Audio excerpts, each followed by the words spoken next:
Release that witch. Episode 30. Out of the Mist. The man who stepped up to replace his fallen comrade caught barely 2 of Brian's strokes before his weapon went flying. These men were not patrolmen at all. They were thugs. What had they ever done besides extortion and bullying? He and Grey Dog had carried out the Lord's duties to the letter, and somehow they had become the odd ones out.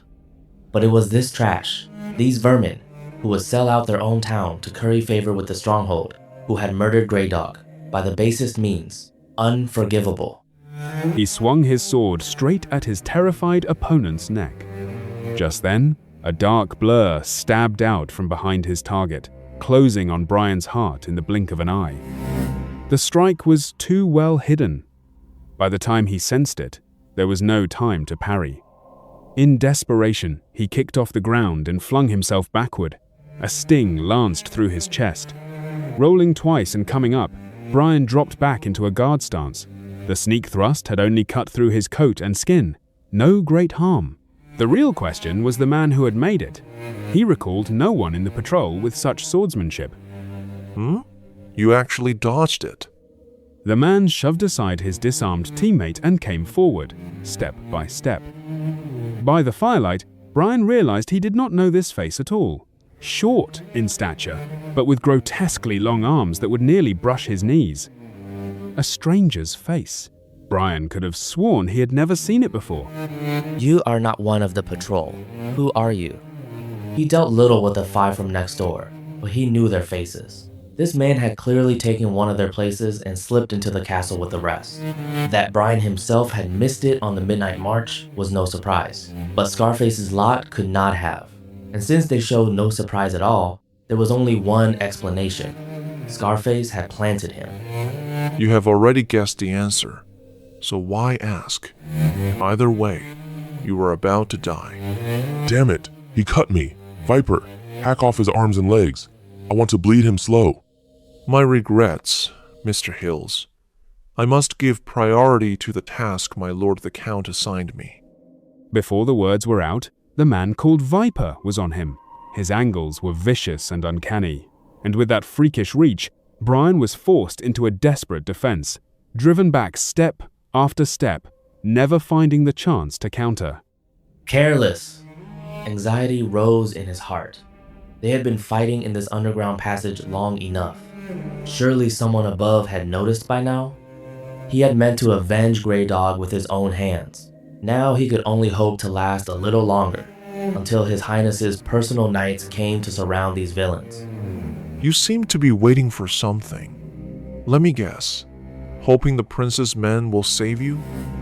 Sadly for you, a stone castle is not like the taverns and inns, you know. In those wooden frames, the whole floor creaks when someone has a bit of fun. Here, once the door is shut, you can scream your throat raw, and no one above will hear a thing. Brian faltered, his thoughts read aloud. And that was exactly the opening Viper had waited for. Holding his sword low to lull his opponent, the man raised his other hand, ever so slightly, and triggered the crossbow hidden in his sleeve. A bolt no longer than a finger flew from the cuff. Brian heard only the soft hum of the string, and it had already buried itself in his lung. Unbearable pain exploded in his chest. Brian hurled his longsword at the lunging Viper, turned, and ran. But blood welling from his lung quickly flooded his windpipe. He could hardly breathe. Before he had gone far, his foot caught on a threshold, and he crashed heavily to the ground. Viper strode after him to finish it, but Scarface blocked his way. He's mine.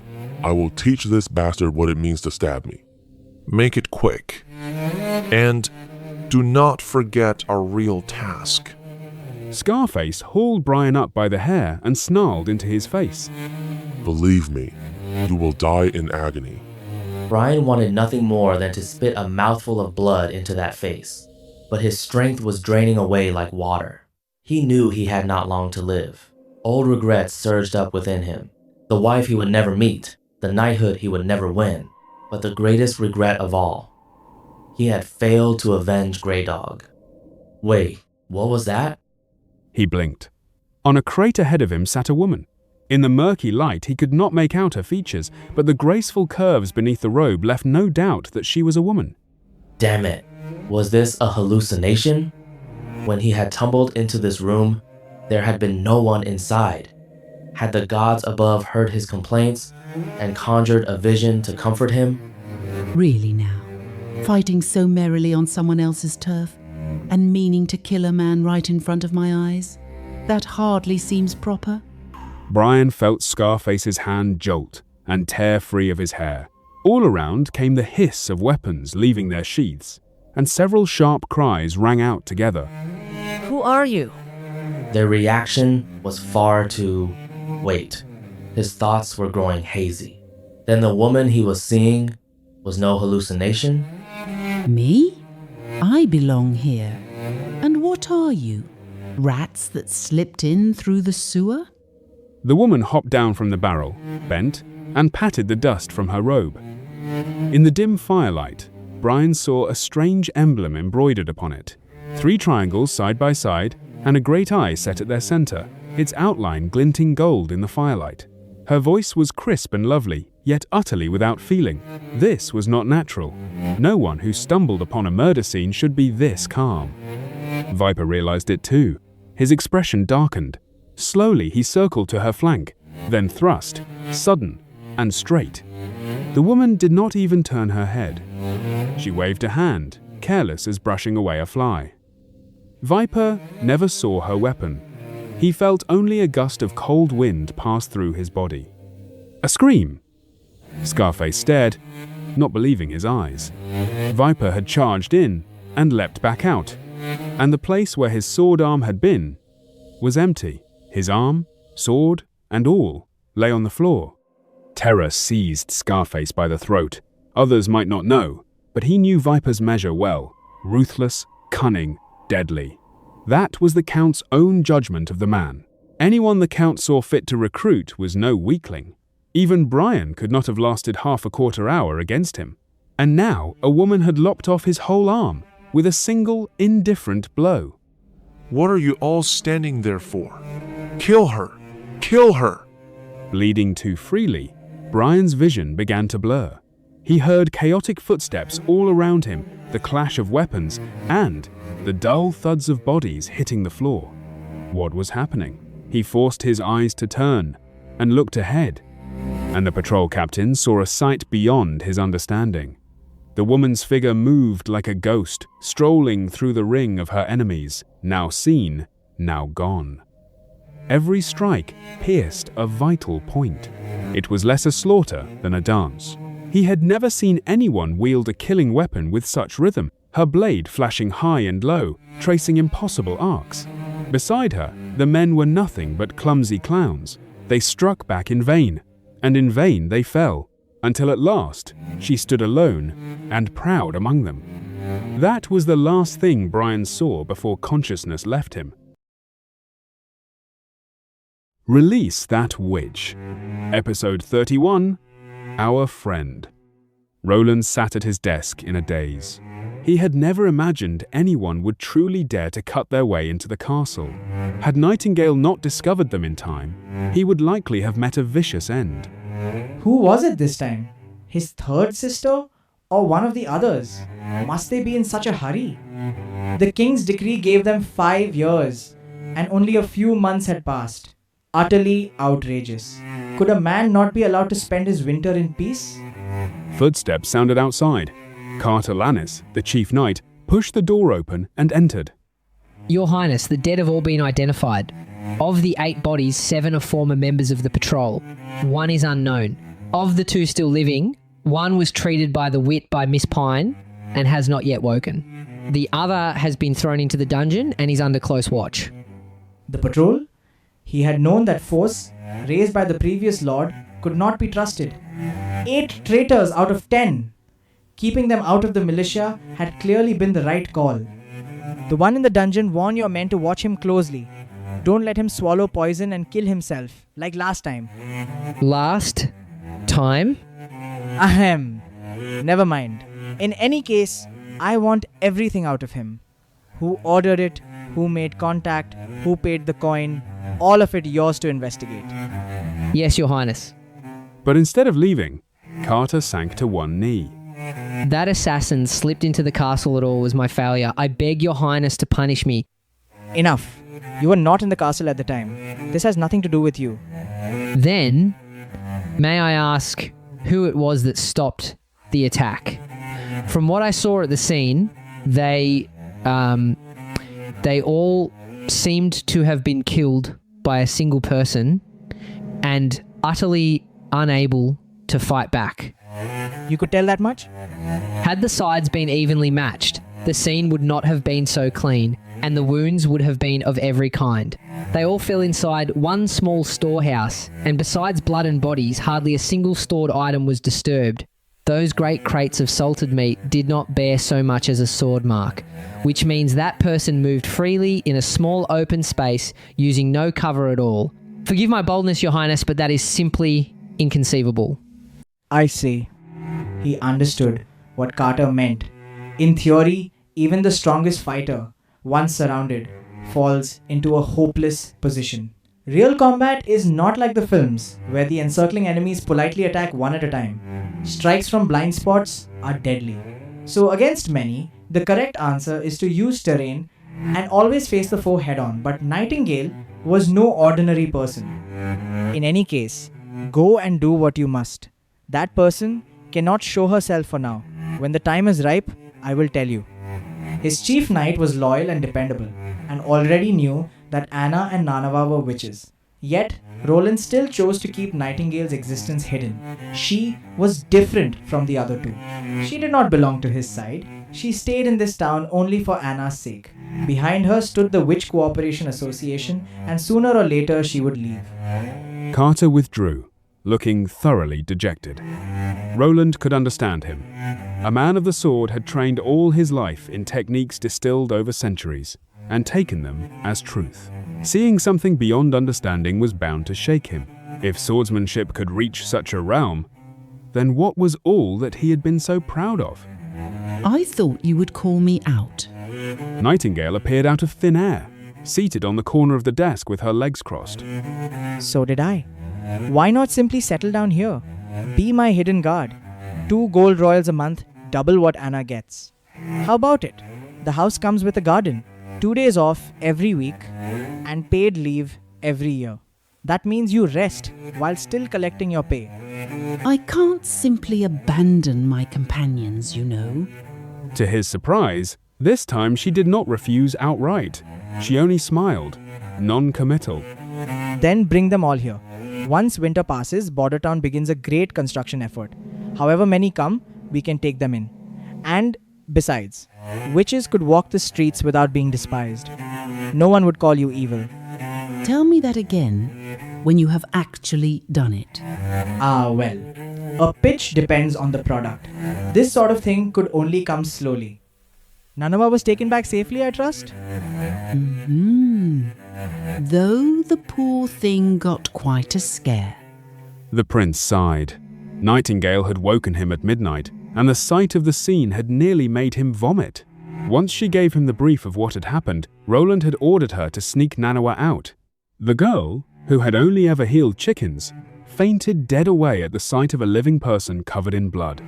After much flapping and chaos, she had healed the patrol captain, her face streaked with tears. And so that his family would not notice, Nightingale had also been responsible for taking her home. By the time everything was done, dawn was nearly breaking. What is your read on all this? Can you guess which of my dear brothers or sisters did it?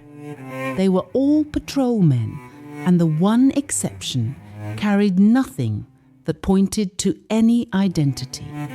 If it was bribery, anyone could have managed it. But I think this affair may have nothing to do with your siblings. Why? Because it was far too sloppy. A group operation, yet the party fell to fighting among themselves. After failing, they did not kill themselves at once and left at least 2 alive to talk. And in the moment, they behaved like rank amateurs, street riffraff. That is not how your brother and sisters work. It looks much more like an outsider's scheme. Honestly, even without me, This attempt had no chance of success. Don't forget, Anna sleeps just below you. Anyway, your knight has gone to the dungeon for a confession, and I wager he will have the truth very soon. Compared to the pawn your sister planted, that one is far inferior. He was on his knees earlier, begging me not to kill him. As she spoke, Nightingale picked up Roland's cup and drank from it without the least concern. That gravely wounded patrol captain. I believe I have summoned him before. Oh? Well, I think you owe him a proper thanks. If he hadn't tangled up the others on his own, I would not have noticed so quickly that rats had slipped into the cellar. I don't really know why he did it, but the enemy of our enemy is our friend, right? True enough, Roland thought. But the point was not whether the man was friend or foe. The point was what she had just said. Our friend. Release That Witch, Episode 32, The Night. When Brian woke, the first thing he saw was a grey-white ceiling. The sunlight through the window stung his eyes. He closed them for a moment, then opened them again. The scene before him had not changed. Not a dream, then. I am still alive. He tried to move his body, but managed only to wiggle his fingers. All his strength felt hollowed out of him.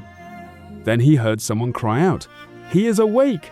Quick, inform His Highness!" His Highness? Brian's brain felt stuffed with paste, his thoughts far slower than usual. Right. How had he lost consciousness? Viper's bolt had pierced his chest, and death had been only moments away. Then, at the very end, a woman like a ghost had appeared, and destroyed the enemy in ways beyond belief. Soon a maid reached out and helped him sit up against the headboard. Another brought a basin and washed his face. Brian had plainly never known such close and thorough attendance, and with young maids all around him, he hardly knew what to do with himself. Fortunately, the awkwardness did not last long. When the fourth prince walked into the room, everyone bowed low. A heat surged in Brian's chest. He had so much he wanted to ask that, mouth open, he did not know what to say first. I know what you did, Brian. You are a hero, in every sense of the word. No, Your Highness. My friend was the true... At the word hero, Brian's eyes stung and his voice broke. Roland patted his shoulder in comfort. Just as Nightingale had predicted, once Scarface was dragged to the torture chamber, he spilled everything he knew before the warden even lifted a finger, like beans pouring out of a bamboo tube. The mastermind behind the party was not any of Roland's brothers or sisters, but the Elk family of Longsong Stronghold. Count Elk had reached out to his distant kinsman, Hills Med Scarface, and through bribery and division had won over most of the patrol. As insurance, he had also slipped a skilled bladesman into their ranks. Their goal had never been Roland's life, but the stores of grain, to force him to crawl meekly back to the stronghold. The plot had claimed one innocent life, Grey Dog. He had tried to stop Scarface's criminal scheme and was stabbed to death by his own patrol. As for the man Viper had replaced, his whereabouts were unknown. Most likely, finding that the castle had not burned and Scarface had not returned on time, he had realized the plan was exposed and fled outright. Only when Brian's emotions had steadied did Roland speak again. Your friend Grey Dog will receive a funeral worthy of who he was. His family will be properly provided for. They will never have to worry about food again. Thank you, Your Highness. May I ask, is Scarface dead as well? For now, he lives. The patrol captain shut his eyes in pain. He would rather have dragged the man down to hell with him than be rescued. And now even that hope had grown faint. Scarface was guilty, beyond question. But a noble's crimes could be bought down with gold. So long as his uncle was willing to shield him, Scarface stood a fair chance of escaping death. He might not even see the inside of a prison. Hills Med your Scarface is of the Elk family of Longsong Stronghold. The house is headed by Lockin Med, a count enfeoffed by Duke Ryan, and his distant uncle. But none of that will affect the final judgment. Scarface has been sentenced to hang 3 days from now. If your body recovers in time, you may wish to go and see it. But But, Your Highness, nobles can ransom their crimes with gold royals. Won't doing this provoke? Nobles? To you, perhaps. He was born into the Elk House, a world above your station. In fact, he holds neither title nor fief. He is no noble at all. And second, even were he one, invading a prince's residence, plotting to burn the stored grain, and gambling with the lives of more than 2,000 people of Border Town, those three crimes together are beyond pardon. If Tyr's death had left Roland with a trace of hesitation, Scarface belonged to the wholly unforgivable kind. Had he succeeded, everything Roland had built in Border Town would have burned with that grain, with no chance of recovery. That was far more hateful than trying to kill him outright. As for whether this would anger Long Song's stronghold, who cared? Since the other side refused to do honest business with him and chose instead to strike viciously at Border Town, he certainly would not yield either. This affair had also given Roland a warning. Political struggle in this world was not the under-the-table contest he had known. It favored flipping the table outright.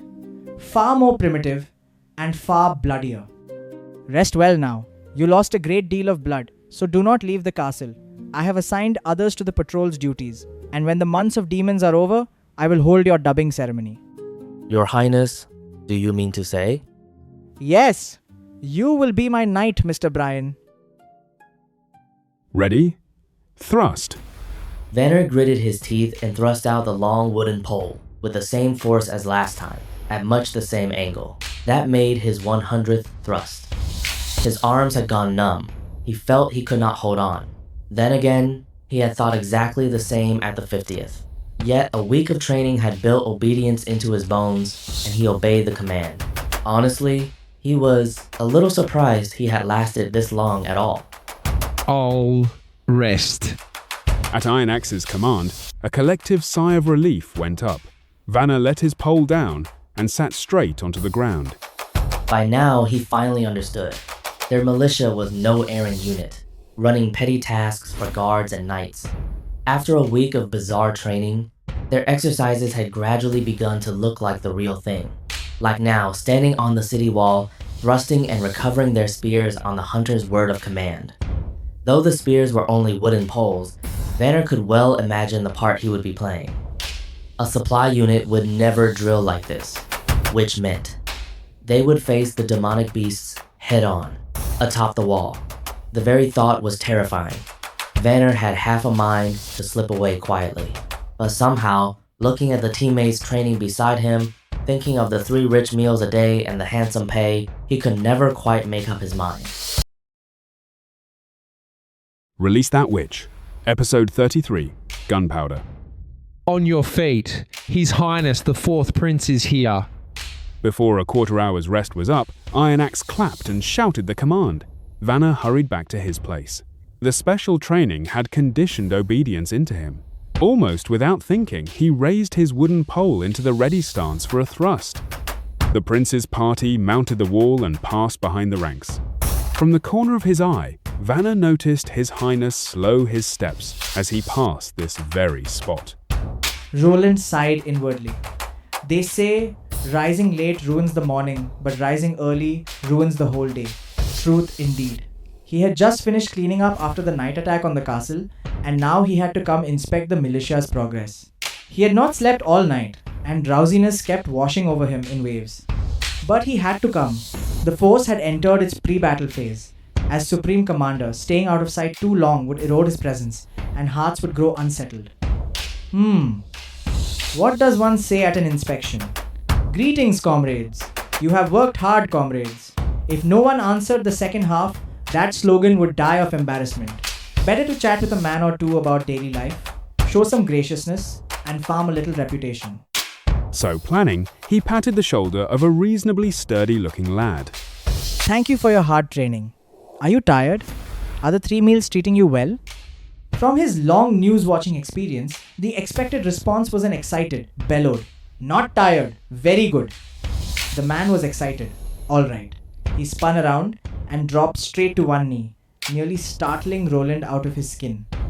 Vanner felt blessed by heaven itself. The prince had asked, in the kindest tone, whether his training was tiring. Ordinarily, even common nobles would not spare them a word, let alone royalty. On instinct, he aped a knight's salute to His Highness. Never mind whether such etiquette fit a man of his station. One thought filled his heart. Back on Old Street, Vanner would be somebody now. Ordered back to his feet, Vanner's head was still a whirl. He could not even remember how he had answered. Then His Highness said that if anyone had opinions or suggestions about the training, they were free to speak. Vanner snapped awake.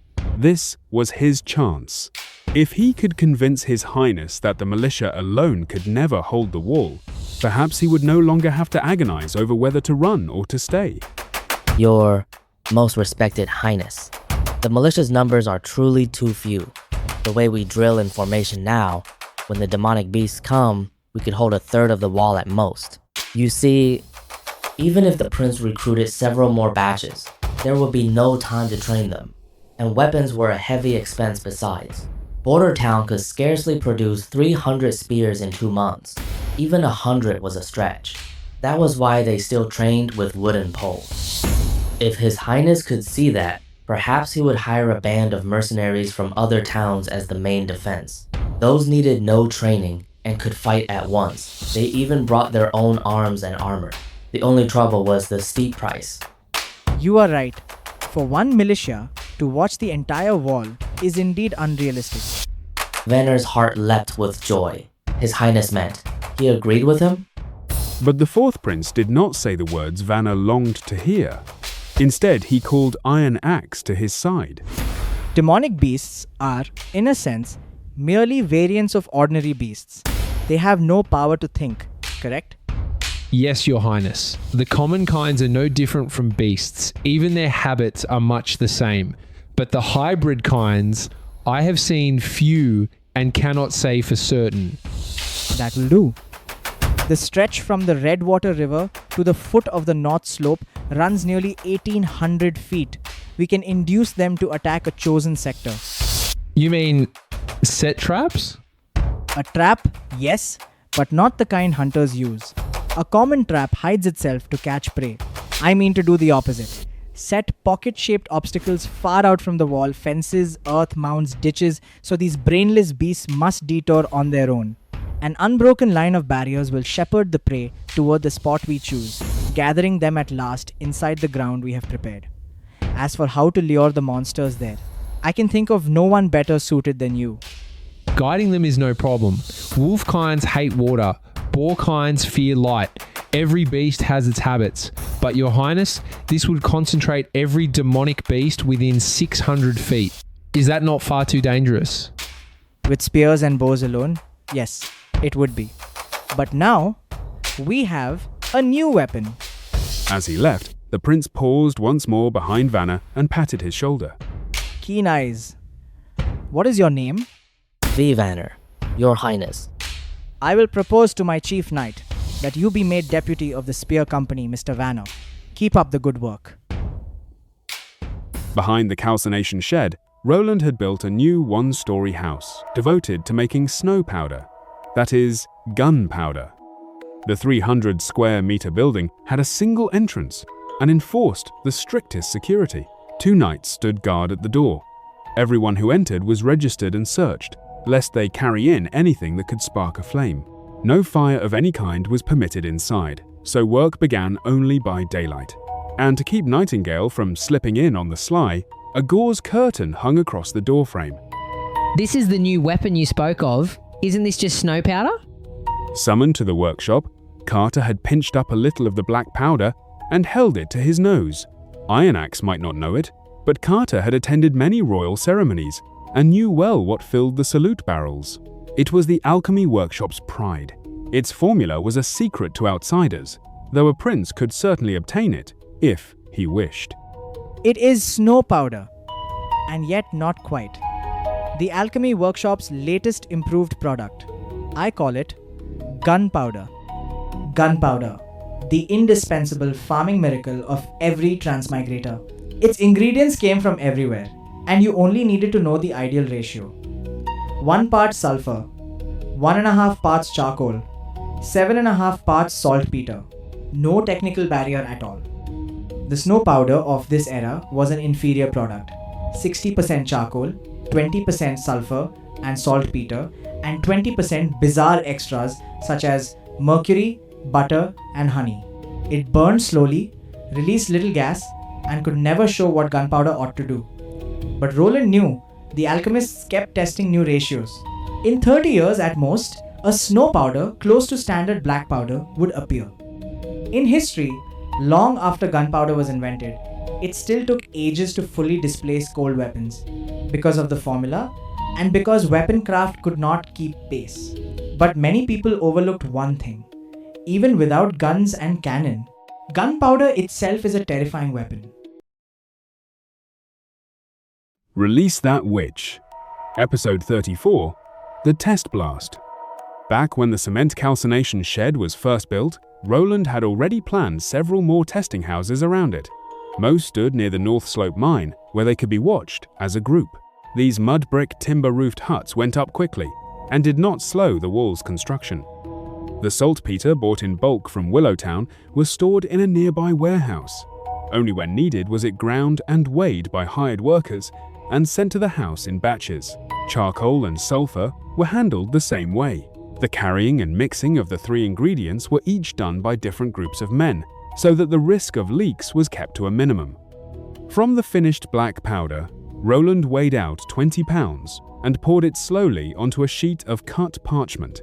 The powder had been soaked, pressed, dried, crushed, and sieved until it formed grains of even size with excellent burning properties. And to keep stray sparks from causing an accident, not a single metal vessel had been used in the whole process, only ceramics and plain wood. When the powder was poured, Roland folded the parchment over it, layer upon layer, 3 in all, and bound it tight with rope. And that is it?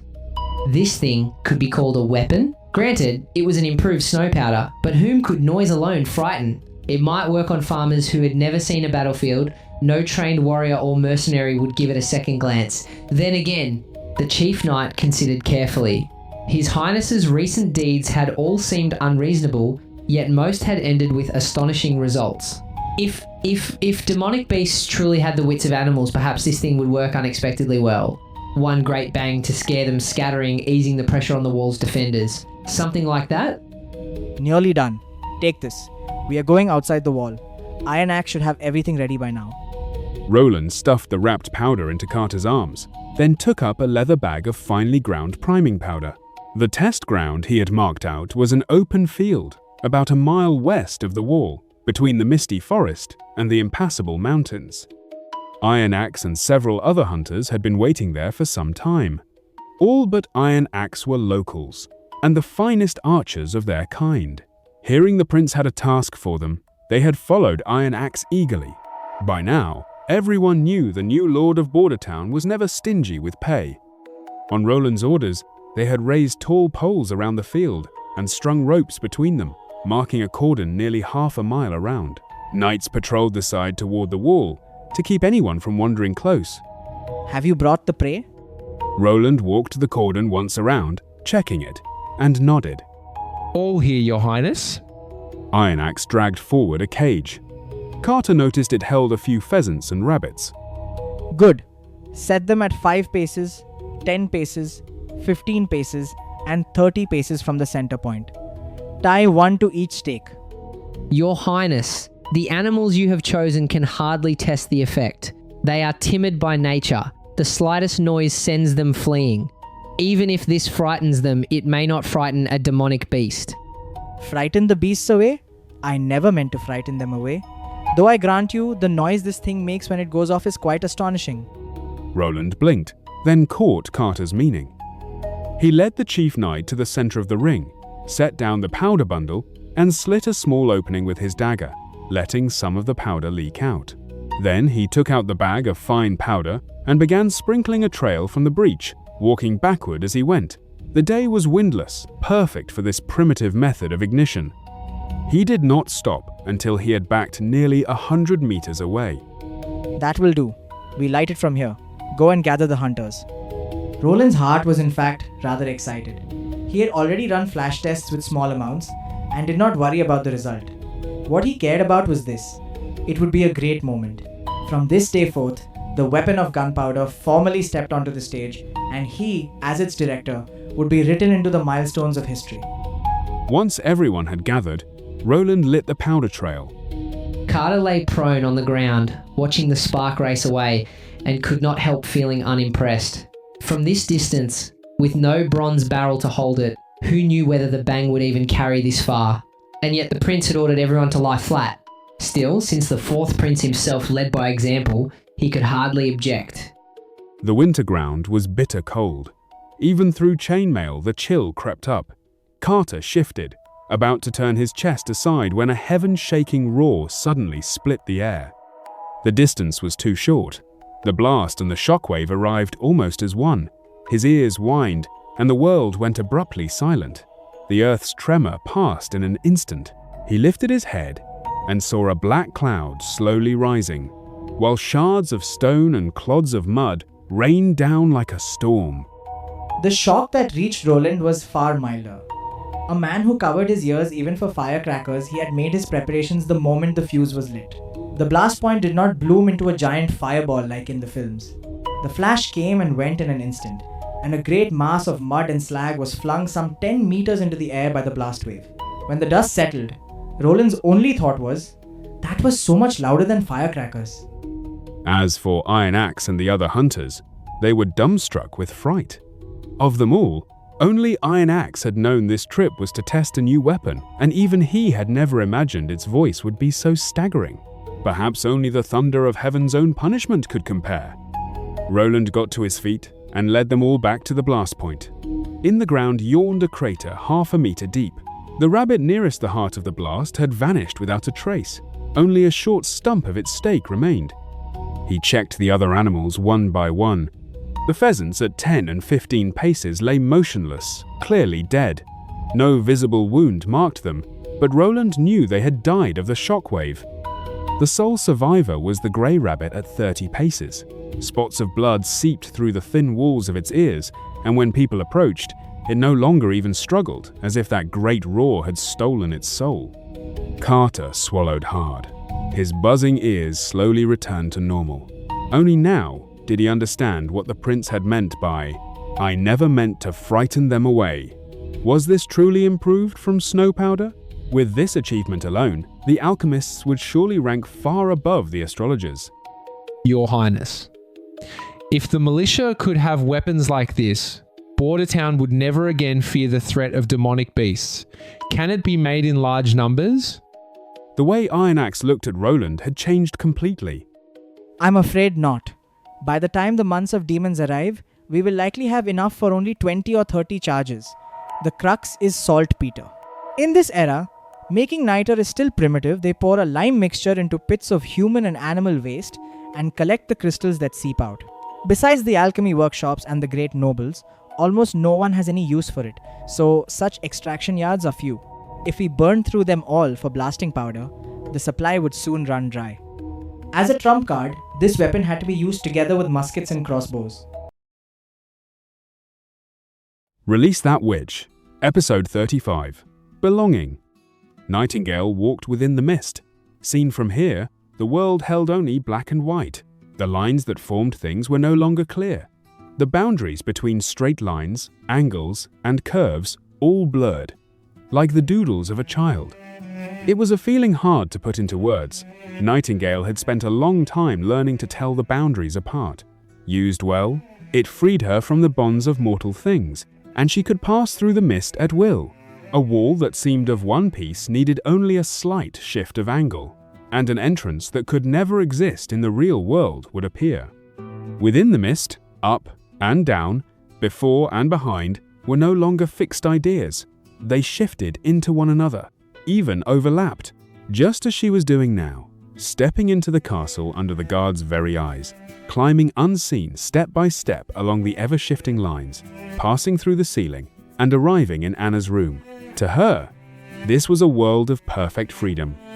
Only within the mist did Nightingale truly relax.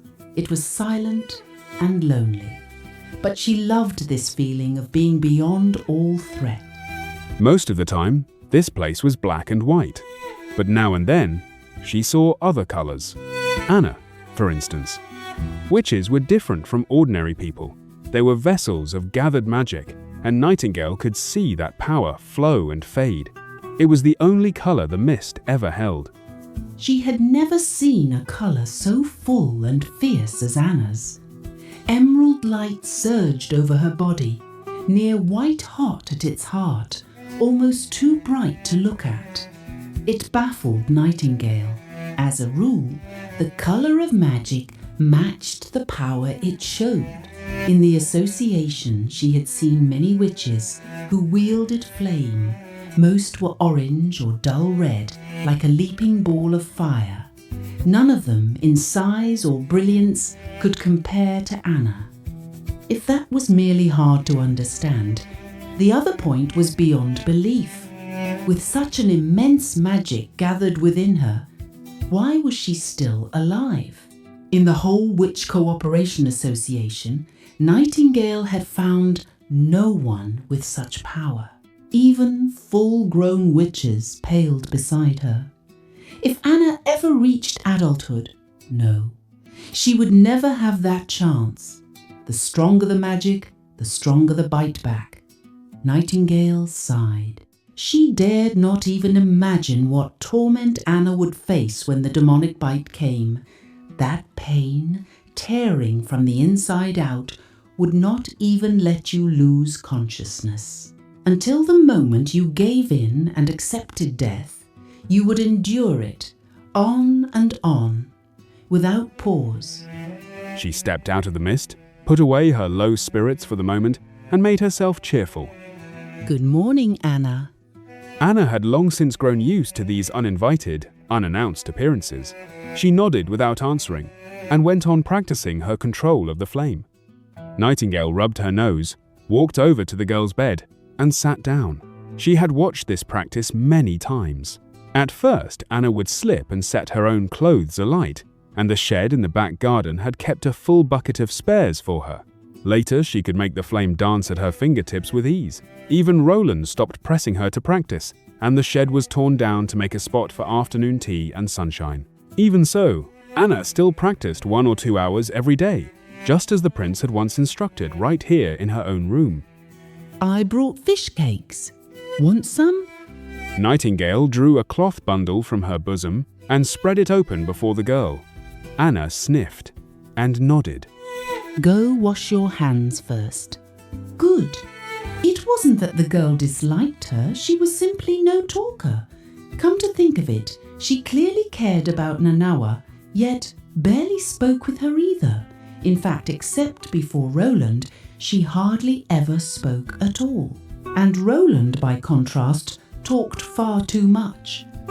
He had endless reasoning, and even a meal came with a dozen rules. Wash your hands before eating. Don't eat too fast. Never pick up food that has fallen on the floor. And every single rule he could expand into a lecture. At first she had found it insufferable, but he was, after all, the master of this place. The 4th Prince of Greycastle since she ate his food and lived under his roof. She might as well obligingly listen. By now, she had slowly grown used to these rules. Somehow, when she scrambled with Anna, Nanawa, Roland, and Carter over the order of the hand-washing queue, she felt a faint, inexplicable joy. Anna plunged her hands into the bucket of well water and scrubbed, then lit a small flame to dry them. She took a fish cake, sat back down at the table, and nibbled it in small bites. Will you really not come back with me?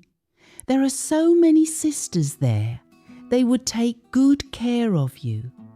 Here, you can only move within the castle. Don't you feel stifled? The impassable mountains may be short on comforts, but we are all one family, gathered for the same purpose. With your power, they would welcome you so, and this winter, I fear, you won't make it through. Her voice sank as she went on. Perhaps it was already too late, she thought. Even if Anna returned to the camp, magic this immense could hardly survive adulthood. All she could do now was watch her fade away. Before you joined the Witch Cooperation Association, where did you live? Nightingale blinked. The girl so rarely asked her questions. I used to live in a great city in the east, not far from the royal capital. Were you happy? Happy? No. Those were days she had no wish to recall, living under another's roof, scorned and mocked.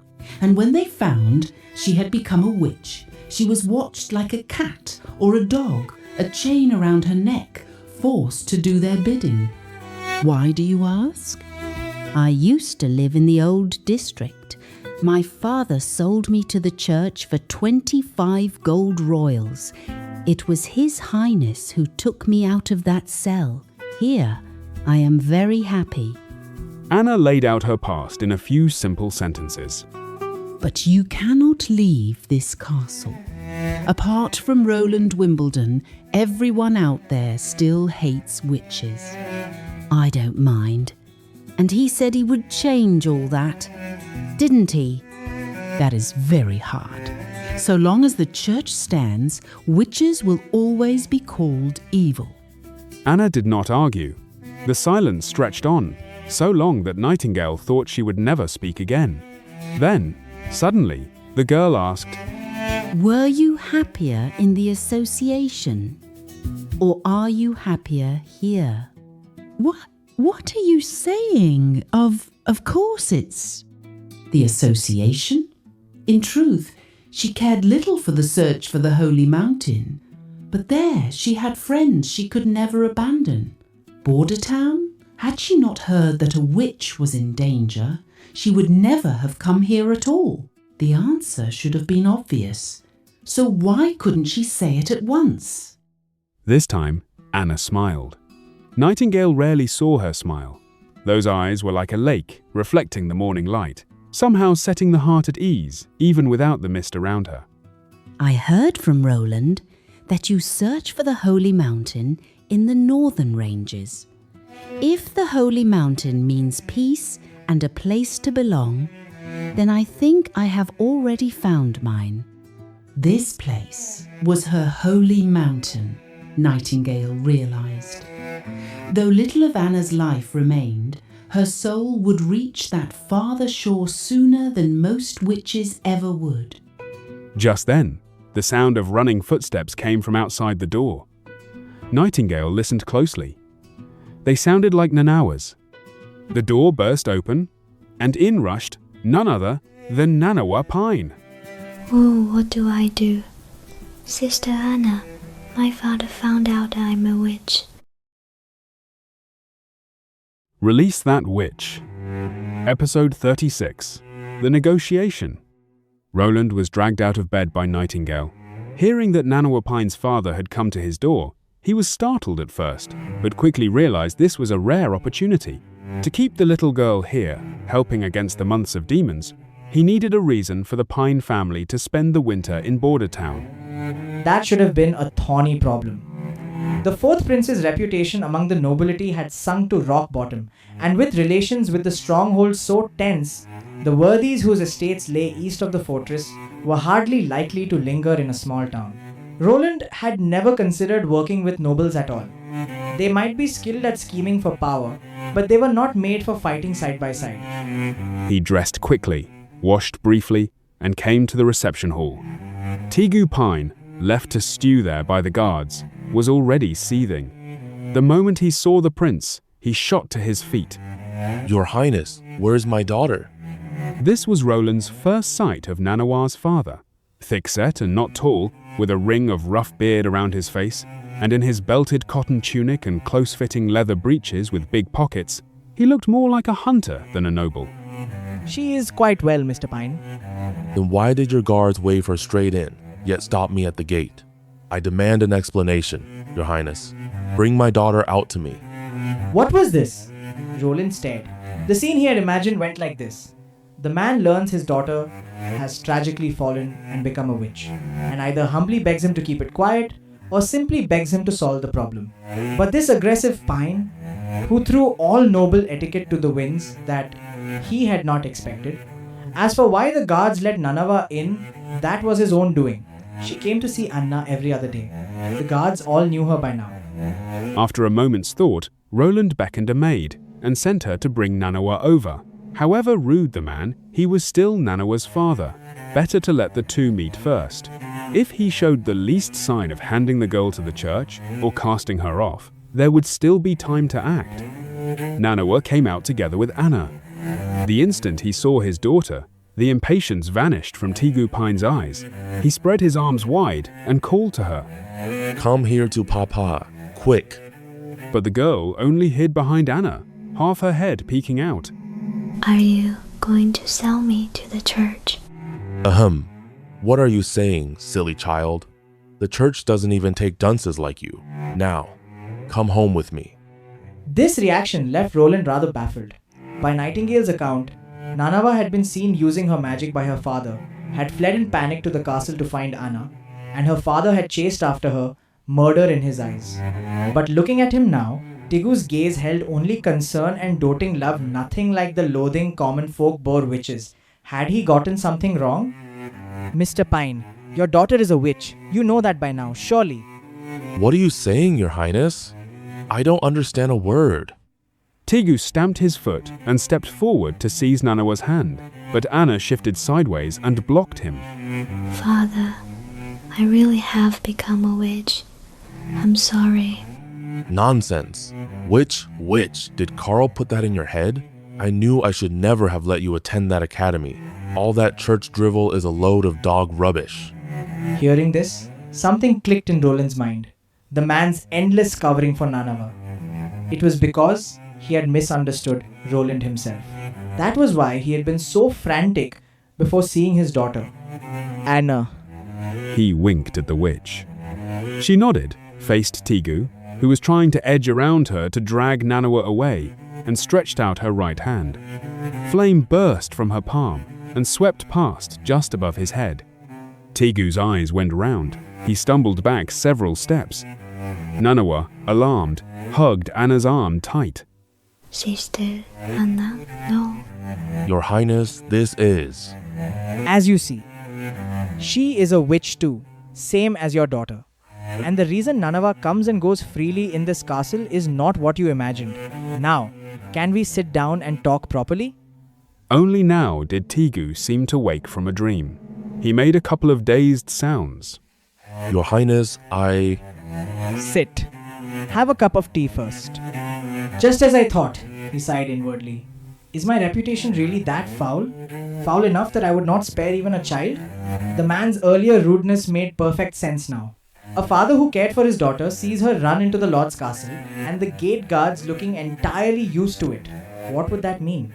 Had it been him, he would have wanted to tear the castle down barehanded, and the later denials that his daughter was a witch were plainer still. Tigu feared the prince would use the excuse that Nanava had fallen and needed purification to blackmail him. The man himself did not care in the least whether his precious daughter was a witch. Tigu hesitated a long while, but at last dropped heavily into a chair, lifted the teacup, drained it in one gulp, and wiped his mouth, looking embarrassed. My apologies, I was rude. May I ask, when did you learn that my daughter had become, a witch? Before winter began. The first to discover her awakening was not I, but her teacher, Karl Vanbert. Since she was Anna's friend, he entrusted Nanava to me, hoping I could protect her. And for this past month and a half, she has come to the castle whenever free to practice her ability. Incidentally, your daughter's power is healing. Is that so? I did wonder how that cat suddenly got up and started running and jumping again. Cut? Ahem. It's nothing much really. I came home and saw this child sitting at the door holding a cat that had been struck by a carriage. I meant to sneak up behind and give her a scare. Instead, she saw me and ran, and so did the cat, though its leg had been broken, clear as day. He glanced at Nanawa and Anna. You two, her friends? Before Anna could answer, Nanawa's head was already bobbing up and down. Tigu's expression softened by several degrees. You don't seem to believe that witches are evil creatures, seduced by the devil. My daughter is no evil creature. Of course, whatever she has become, that is beyond all question. The polar opposite of Anna's father, Roland, could not help but sigh. Now he somewhat understood why Nanava was always carefree, a smile forever on her face. A family like this was a warm cradle for a child. Nor do I think so, Mr. Pine. Your daughter's ability means a great deal to the wounded. I hope she can stay in Border Town and help me fight the months of demons together. Your Highness, forgive my refusal. When the months of demons descend, this place will be very dangerous. I cannot leave her in this town. Tigupine's fief lay outside Border Town's jurisdiction, so even as a prince, Roland could not simply command him. But so long as the man was willing to sit and talk, Roland was not afraid of failing to persuade him. Release That Witch. Episode 37, Family History. Danger is relative, Mr. Pine. And danger also means opportunity. I hear your title was inherited from your father? He was a knight once, later granted a barony and a fief for his merit in battle. As he spoke, the fourth prince leafed through the relevant files in his mind, gathered for him by the assistant minister. That is exactly so. That battle was an honorable one, fought standing up for the innocent, and it too fell in the months of demons. A small band of demonic beasts chanced across the Redwater River, slipped through the stronghold's defense line, and entered the heart of the western region. Your father was patrolling that area at the time. Meeting the remnant beasts, he did not do as most would. Withdraw first, send for reinforcements, and encircle them later. For behind him stood a town with no defenses at all, though that town had nothing to do with him. Roland watched the man's face as he spoke. What came after? You know better than I. Your father called up the town's militia, took his own retainers, fought the beasts head-on, and won. Yes, one of them was enormous like a deer, yet like an ox, or rather like the two kneaded into one monster. Its legs were thicker than my father's torso, and when it ran, the very ground shook. Had it been me, I truly do not know how one defeats such a thing. His voice grew heated. Clearly, he looked up to this piece of family history. But he did it. My father stood near a shallow ditch and lured the maddened beast toward him. The instant it charged, he threw himself flat in the ditch, braced his broad-bladed sword upright, its hilt wedged against a stone at the bottom. That seemingly unbeatable fool ran itself straight onto the point. The blade opened its whole belly, and the guts and black blood that poured out nearly drowned my father. To this day, the trophy of that battle hangs above our fireplace, a giant demonic beast's horn. An admirable fight. He lived up to a knight's creed, mercy and valor. The one who later granted him title and fief was Joey Cole, then a Count of Longsong Stronghold. 25 years ago, my father, Wimbledon III, raised him to Duke and made him guardian of the southern marches, with lands across the whole south. Regrettably, once his patron struck out on his own, Old Pine, still east of the stronghold, became a thorn in the Fortress Duke's side. Roland sipped his tea, unhurried. Your Highness is remarkably well informed.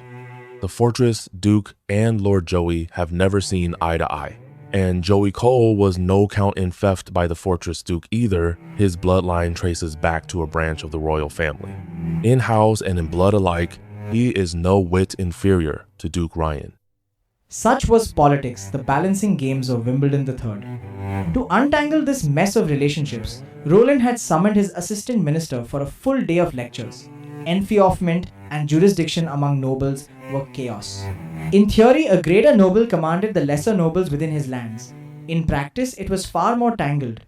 Joey Cole and Duke Ryan were the perfect case. A count enfeoffed by the king himself. His lands lay in the west, yet his prestige and influence matched the duke's. And once Joey became Duke of the South, fresh nails were naturally hammered into his domain, in turn the Grey Castle Crown's time-honored way of keeping its seat stable. So, ever since you inherited this fief, its trade and harvests have withered by the year, and your house's fortunes with them. Now, a new opportunity stands before you. A new opportunity? You will have heard of the famine 2 years ago. Citing a shortfall in the ore trade, the stronghold withheld the next month's food. This year, we face the same plight. The collapse of the North Slope mine has left the people of Border Town no road of retreat. We must hold the beasts back behind the newly built wall. The battle may not go smoothly, but as I said before, danger at the same time means opportunity. Tigu had understood the prince's meaning. He frowned and did not answer at once. Come to think of it, you are not much like a noble in the usual sense. No one else would dress like this to go out, and your hands are covered in hard calluses. You have not let go of your father's legacy, have you, Mr. Pine? The fighting skills of a knight? Of course he had not. Otherwise, he would not spend his days in the misty forest. By Burroughs' intelligence, in his time at Border Town, the man spent at least 3 days of every week in those woods, always fully equipped. And since he could not afford retainers, he simply hired hunters from town as helpers. Some men are born loving battle. Tigu Pine was plainly such a man. If you are willing to stay in Border Town, I can give you the chance to take up your father's glory once more, to seize honor with sword and courage, as he did. Should your deeds prove outstanding, I will mark out a tract of land east of Border Town as your reward. Land fit for a viscount. Rare, such a case, but the promise was valid. As a prince come of age, in law he could dub viscounts, barons and knights. It was only that one seldom bestowed such gifts on another lord's men. Poaching was poor form, for one thing, and a refusal would make for embarrassment, for another. Roland cared nothing for form. He wanted Nanawa, that walking healing station. Nor did he much fear refusal. Joey, on becoming Guardian of the South, had not seen fit to take Tigu's father along proof he had already given up on House Pine.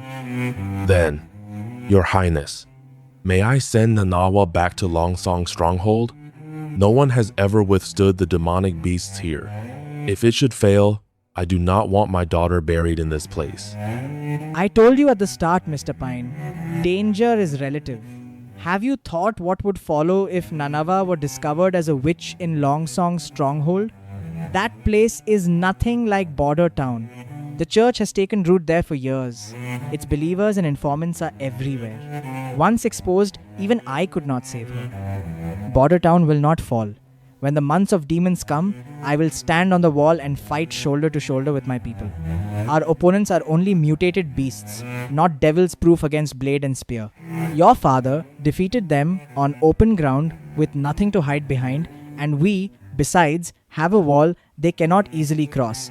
If the worst truly came to pass, I would send Nanawa away first, and Anna as well. I will keep a small boat waiting at the docks. I promise you, they will come to no harm. Tigu Pine rose to his feet, sank to one knee, chest out and shoulders back, and saluted the prince with a textbook knight's salute. In that case, I believe you, Your Highness. I am willing to fight for you. When Tigu and Nanawa had gone, Anna gave Roland a long look. Are you dreaming? I'm not going anywhere. Release That Witch. Episode 38, The Age of Firearms. Iron Axe knew he was being watched. The hunters who had taken part in the test blast had all been moved together into a 2-story building near the castle. Looking out the window, he could see a ring of stone wall, with guards posted at its only gate. He did not mind in the least. If anything, he felt His Highness posting only 2 personal guards as watchers was downright careless. Even now, the roar of that day's blast still rang in Iron Axe's mind. No weapon had ever shaken him so deeply. In the far south, he had seen orange fire erupting from the earth, burning for decades on end. At the Endless Cape, he had seen winds and waves that blotted out the sky, but the might of heaven is unfathomable. Those were the will of the Earth Mother or the Sea God, the iron whips the gods used to scourge all living things. Yet the prince, by his own mortal power, had stolen the authority of the 3 gods and seized a strength like heaven's punishment. Far from the true thunder of the Heavenly Father, though, it was already beyond anything human hands should reach. In Iron Sand City, witnesses to such a thing, if still useful, would have their tongues cut out, and even that was not the surest way. Only the dead keep secrets forever. As for foreigners, for them to even look would be blasphemy. No foreigner could ever join the core ranks of the Mojin. The prince knew he carried half foreign blood, yet still allowed him to witness the fire of heaven's punishment with his own eyes, and meant to put him in charge of forming the Hunter Company. Such trust set the blood surging in Iron Axe's chest. In Iron Sand City, he had lived through betrayal and frame-ups beyond counting. Fleeing to Grey Castle's southern border, his half Sandman, half Mainlander blood earned him scorn everywhere. At last, heartsick, he had come to Border Town, meaning to pass his remaining years as a hunter. He had never expected to win the favour of the prince himself. He did not doubt it for a moment. With this new weapon, the one to win the battle for the throne would surely be His Highness, Roland Wimbledon. At the thought that he might serve a future king, Iron Axe's heart swelled with excitement. Everyone, assemble downstairs. Hearing the shout, Iron Axe leaned out and saw that the caller was the fourth prince's chief knight, Carter Lannis. He straightened his dress at once, hurried down, and stood to attention before Carter. He had joined the militia's training himself, and knew His Highness favoured a force with iron discipline, uniform and neat. The other hunters were much slower. It took the 6 of them nearly half a quarter hour to form a line. Same place as before. Follow me. Carter did not much mind. He led the party out the gate and straight beyond the wall. It was the same blast site as last time, only no cordon had been strung today. Besides Roland, 4 knights stood at the field, all of them Carter's men. Iron Axe noticed His Highness fiddling with a strangely shaped metal rod while explaining something to the knights. Well, is the new lodging to your liking? Thank you for your concern, Your Highness. Seeing Iron Axe's party, Roland came forward to greet them. The hunters bowed and said the new quarters were most comfortable. In truth, the new lodgings were far better than the old house, Iron Axe thought. At least the wind and rain stayed out, and the roof was not see-through thatch, but neat, orderly tiles. Good. The present arrangement is a matter of safety. When the months of demons are over, you may all move back. Besides, I have already sent the first month's pay to your families, and every week you may see them once, under guard escort, of course. Thank you for your mercy, Your Highness. That genuinely surprised Iron Axe. Setting aside the iron laws of the Sandmen, even Grey Castle's army would not be managed so loosely. Was this the prince's personal magnanimity? He felt a faint worry. To contend for the throne, a man had to be cold and ruthless. Of that, he had seen far too much in Iron Sand City. But when the 4th prince announced that the next test would be a new weapon developed from gunpowder, Iron Axe cast these worries straight to the winds. He stared, unblinking, as the prince brought out 2 oddly shaped iron rods before them all. This thing is called a flint-lock musket. Now, I will tell you how to use it. Iron Axe needed only half an hour to learn the new weapon inside and out. Pour the black powder, the powder that summons heaven's punishing fire, down the barrel. Drop in a lead ball. Ram it home with the rod. Then, pour powder into the pan at the rear. Aim at the target. Squeeze the trigger. He had always thought himself gifted at killing. Sword, saber, hammer, axe, spear, he wielded them all with skill. But that skill had come from years upon years of training and real battle. To master a weapon in half an hour, a speed perhaps only the hand crossbow could match. The other musket went to Carter. The chief knight was just as taken with the novel weapon. Once in his hands, he would not put it down. After a few rounds of dry practice, Roland had the 2 of them try live fire. The target was long prepared. A half-suit of plate armor held up on wooden sticks, planted by 2 other knights at a distance of some 30 feet. Iron Axe and Carter raised their muskets level, as the prince had described, took aim, and pulled the triggers. The first report made everyone present jump, Iron Axe included, but soon, only amazement remained on their faces. On the half-suit of plate armor gaped a small hole. The lead ball had punched clean through the thickest part of the breastplate. Before the shooting, Iron Axe had examined that armor closely. It was clearly no shoddy workshop product. The marks of hammer and anvil stamped at the collar proved it a regulation armor from Grey Castle's own Smith's Guild.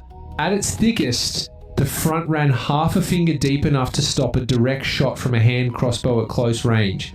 Against such a can of iron, the wise choices were a heavy crossbow, a warhammer, or a halberd. Judged by that, the musket, just as easy to handle, far outstripped the hand crossbow in power at least. Its reloading speed was about the same, and as for accuracy, a 30-foot target proved nothing much. Your Highness, this thing's production? Only these two, for now. By the months of demons, we can make 2 more at most. Iron Axe saw Carter visibly relax. He could roughly guess the knight's thought. Were such weapons easy to make, a few days of simple training would turn out droves of instant soldiers, muskets in hand. No limit of age, of trade, or even of sex. Even a frail woman could pose a mortal threat to a knight. It could not match the shock the heaven-punishing fire had given him, but it was a fine weapon all the same, Iron Axe thought. With such power, he could easily slay the thick-skinned, heavy-hided great beasts from atop the wall. If he had held a musket back then, facing the hybrid kind, perhaps it would not have ended in such a wretched flight. And of all those present, only Roland knew what this weapon truly meant. With his own hands, he had lifted the curtain on the age of firearms. Release That Witch. Episode 39. Holding Back Winter. Roland stood on the city wall, gazing north. For the past month, he had moved in a triangle of castle, mine, and wall, checking every detail that might have been forgotten. The militia's thrusts grew surer by the day. Under Carter's relentless drilling, they could now hold their spear shafts steady, and only drove the weapon home when the watching hunter cried the attack command. Behind them stood the hunter company. Every hunter who had stayed in Border Town and was skilled with bow or crossbow had been folded into its ranks. These seasoned hunters were the main killing force against the beasts. Shooting down from a 12-foot wall at targets against its base, they could hardly miss. Last came the finishing squad, Iron Axe, Carter, and 2 other elite hunters. The 4 front-loading flintlocks parts, forged by the smithies, fused and assembled by Anna, had been delivered. Only when a beast's hide proved too tough for bow and crossbow, or a hybrid kind appeared, would the finishing squad strike it down. Their posting was free.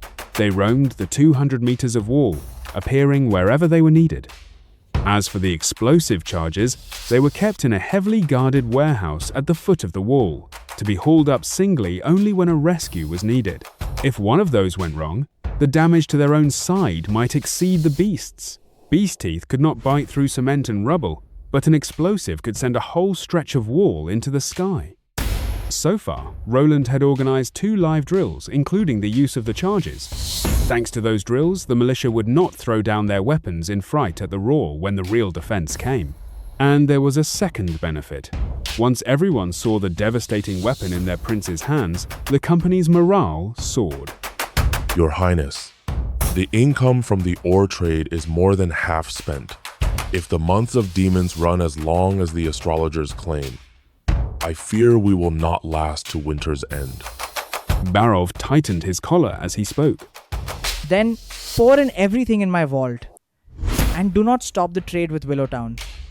The prototype steam engine has been delivered to the mine, and the clearing of the collapsed rubble is nearly done. We will still get some output through the winter, especially the uncut gems. Stop haggling over price and sell them as fast as we can.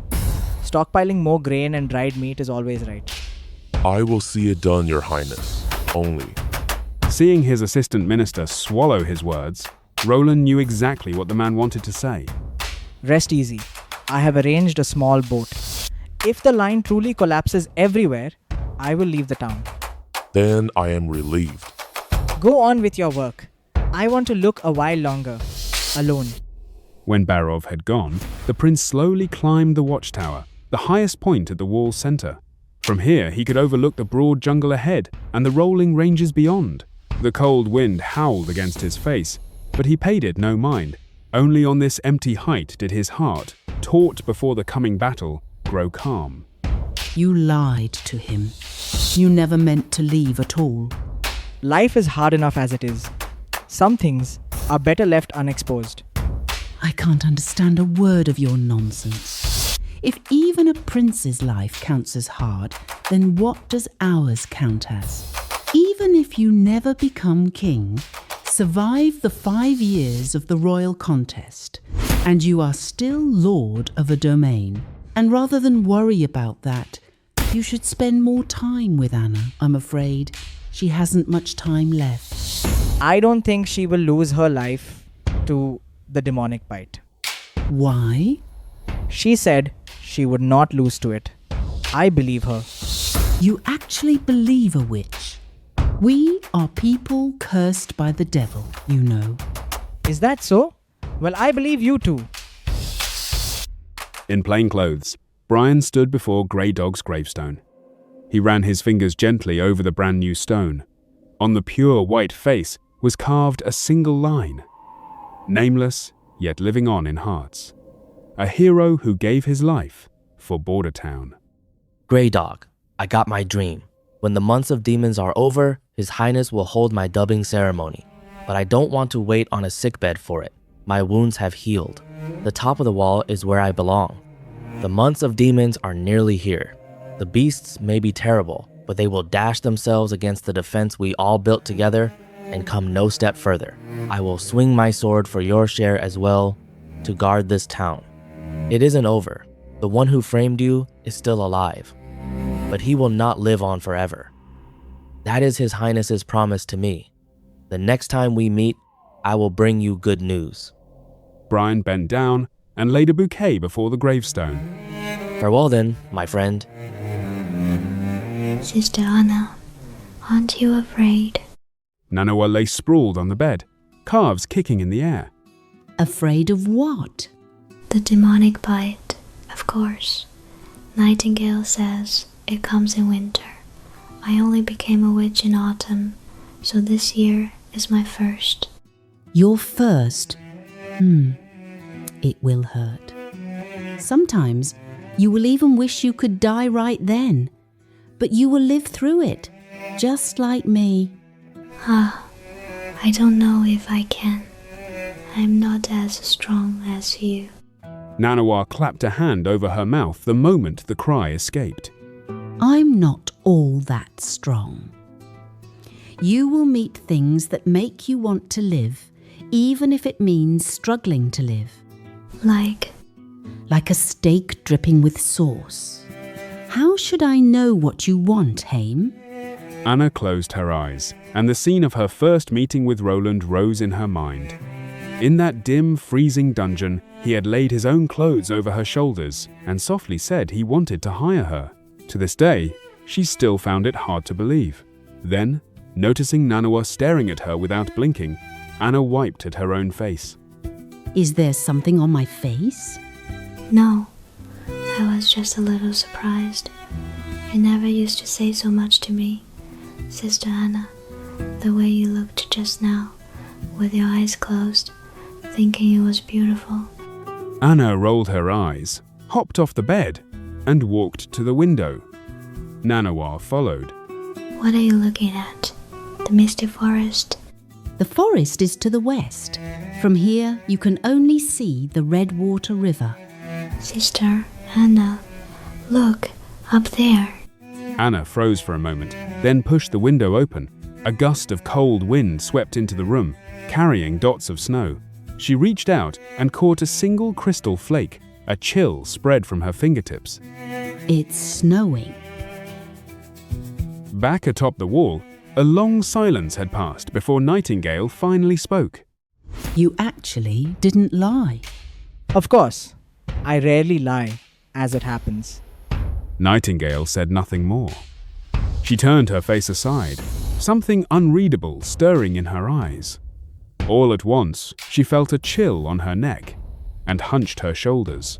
Looking up, she found that, at some point, snow had begun to drift above the wall. Countless white spirits seemed to ride the north wind down from the grey sky, dancing and scattering, while the militia's training cries rang on. The months of demons had begun. Release That Witch. Episode 40, A Letter Home.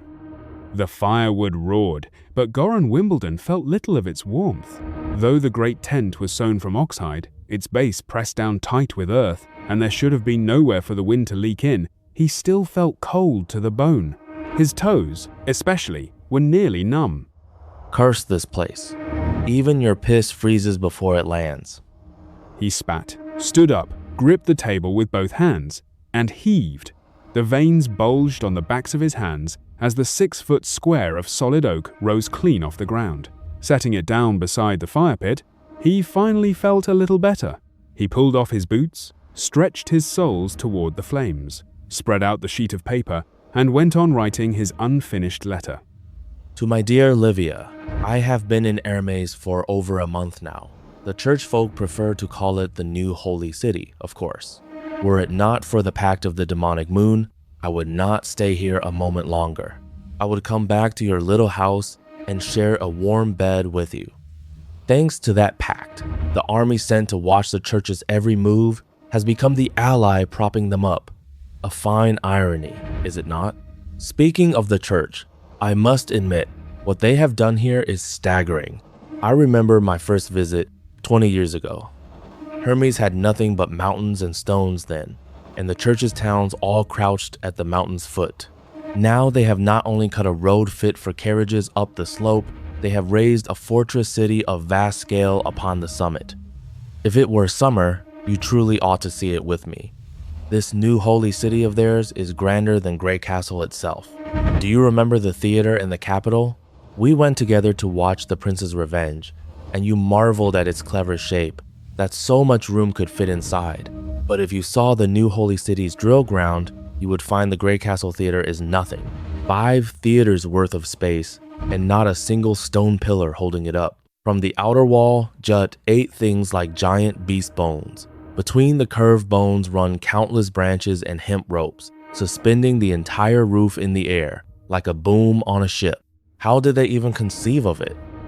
And those bones, if they were stripped from a demonic beast, I would wager the creature stood over 100 feet tall. Only at Hermes could one meet such a monster. But do not worry, my dear. However vast the beast, it is only a minion of the devils of hell. Before the god punishment stones, no evil escapes the god's judgment.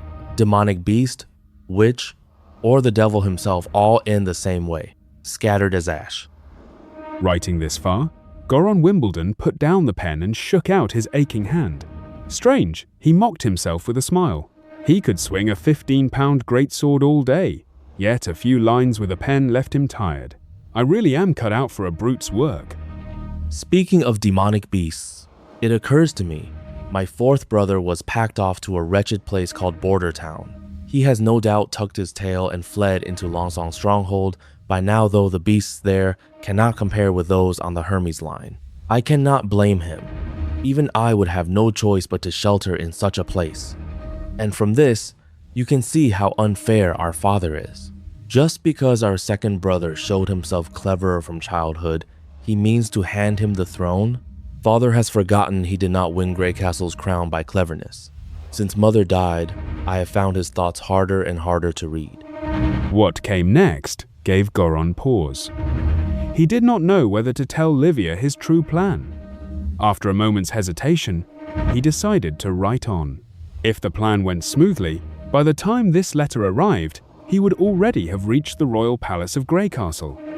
My dear, Scholar Aang was right. If I do nothing, the throne will never be mine. He has seen it in the stars. The Star of Revelation is drawing away from the blazing sun. In 4 months at most, it will leave the sun's orbit entirely. So the scholar tells me, plainly, my time runs short. I cannot wait idle any longer. After today's great battle, I will quietly return to the capital with my loyal warriors. Coldwind Ridge cannot match Golden Harvest City for riches, but it has never lacked fierce fighters. Throw out some coin and promises, and they will fall upon my target like hungry wolves. Of course, I do not truly want to do that. I only want to ask Father face to face, why issue a decree as childish as this royal contest? What made him forget who holds the right of first inheritance? Scholar Aang has arranged everything for me. Livia, my love, wait a little longer. The day I become king shall be the day I crown you my queen. And if I should fail, do not come back to the capital. Live on and live well in Coldwind Ridge. Yours always, Goron. He folded the letter with care slid it into an envelope, and sealed it with wax. After checking it over several times, he rapped on the table, and a personal soldier soon ducked into the tent. Take this letter to the Rose of Coldwind Ridge. You need not ride day and night. In fact, do not ride at all. Dress as a common traveler and go with the trade caravans that run between the two lands. Only one thing you must remember. This letter must be delivered by your own hand. Yes, my prince. Good. Go. Waving the soldier off, Goron simply sat himself on the table, both feet dangling above the fire pit. From this moment, there was no road of retreat. He closed his eyes, and childhood scenes came back to him. Himself leading his second brother and third sister in hide and seek through the royal gardens. When little sister fell, the two of them would insist on falling down beside her before the game could go on. From what day, exactly, had the three of them drifted into such strangers? Goron shook his head and cast the tangle of thoughts aside. Sentiment did not suit him. These confusions would have their answer in the end, once he sat upon the throne. Just then, a dull horn sounded from beyond the tent. They're here! He leaped down from the table and pulled on his boots. Stepping out of the tent, he found the whole camp already in motion.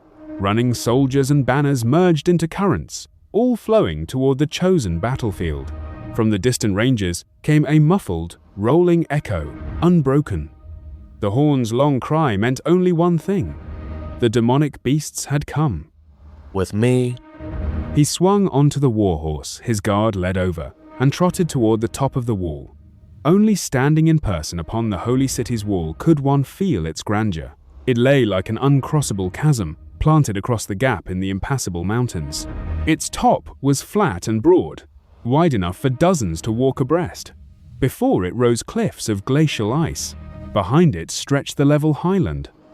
This was why the church had fought so hard to build its new holy city upon the summit. With this difference in ground, they had raised a defense line that was all but impossible to breach. But Goron Wimbledon looked further. To haul so much stone and timber from the foot of the mountain to its top, to raise a city upon Hermes in a mere 20 years, the power the church displayed was enough to make any man gasp. Still, however, he loathed these charlatans. On one point, Goron had to agree. If no one helped them hold Hermes, every kingdom on the continent would face catastrophe. That was the very foundation of the Pact of the Demonic Moon.